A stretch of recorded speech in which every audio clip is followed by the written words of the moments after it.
Hello and welcome to Tech Deals. Will it play Grand Theft Auto 5 on the Ryzen 3 2200G $99 APU?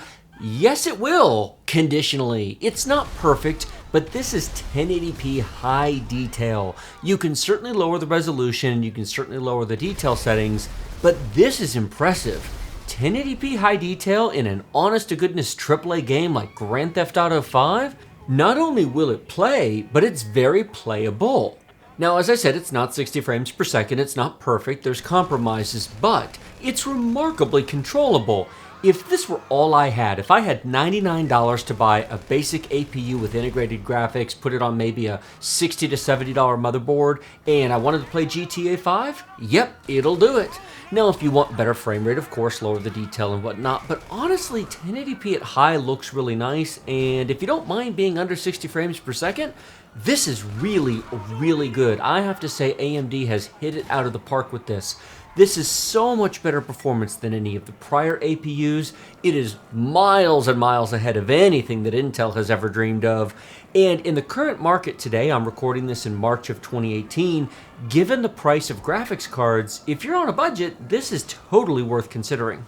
Now, just as a side note, if you do have a little extra money and you're putting together a machine and you can afford the Ryzen 5 2400G, I do recommend it. It is $70 more, but it does have about 35% more graphics performance, so it definitely gets more frame rate, but it also has an additional 4 threads. It's 4 cores, 8 threads, versus the 4 cores, 4 threads of this. It also runs at a higher clock speed on the CPU as well as a higher clock speed on the GPU, so you are getting more for your money.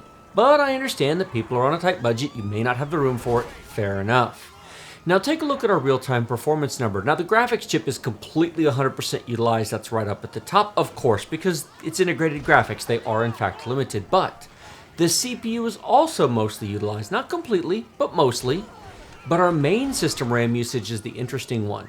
We're using about 5.1 gigabytes of RAM, and we're using about 2 gigabytes of the actually all of the VRAM basically that I've set aside. Now I have 16 gigs in here, but I understand a lot of people are going to put together a budget machine and say, well, I really don't have the money for 16 gigs, I want to put it in 8. I've actually tested this on 8. It won't be shown in this video because I'm going to do a proper video showing 8 versus 16, single channel versus multi-channel. But let me give you the answer right now if you're curious. Multi-channel is dual channel RAM is absolutely required. Single channel is atrocious. Don't even think about it. You need 2 memory modules. That definitely hurt. Thankfully, I had immunity on. However, 16 gigs is not required. This is actually almost as fast on 8. It's not actually as fast, it is ever so slightly slower, but it's really, really close. But dual channels needed. A single 8 gigabyte stick will not provide this level of performance, not even close. Look for that video coming up on my channel soon, but 8 gigs and 16 gigs are within very, very close distance to each other. It's fine. Now, memory speed. I do have DDR4 3200 megahertz RAM in here. I understand that's good, fast, expensive RAM. Is 2400 slower? Yes. It's not hugely slower, but it is measurably slower when benchmarking. Currently, there's maybe a $10 to $20 price difference between 3200 and 2400 at the moment, depending upon where you're at, what you buy. That's not a big difference. For $10, maybe $15 more, would I buy the 3200? Yes, all day long. You're looking at, a noticeable difference in terms of benchmarking. It's really not a huge difference, but it's there, and it depends upon what you're playing. But honestly, we're down to lunch. I mean, we're down to a couple of Subway subs here. So, unless you already have RAM, get the DDR4 3200, even if you're only getting 8 gigabytes. Don't get 2400 unless you just find a crazy deal that's $30 or $40 cheaper. If you can afford 16 gigs, it certainly helps, but at the detail settings this $99 APU will run, it really isn't required. As I'm driving around like a crazy person in this game, I would like to point something out. I had no difficulty controlling this. Okay, yes, I just crashed there, but that's because me. I would have done that on a high-end system. My point is the responsiveness, the input lag, the ability to control the game is really, really good. It's not perfect. The whole thing is not perfect, but it's a $99 APU with built-in graphics. It installs on a $60-ish motherboard. I have to say, I am thoroughly impressed. I've now tested a lot of different games on this. Links to those in the description below if you want to see different games.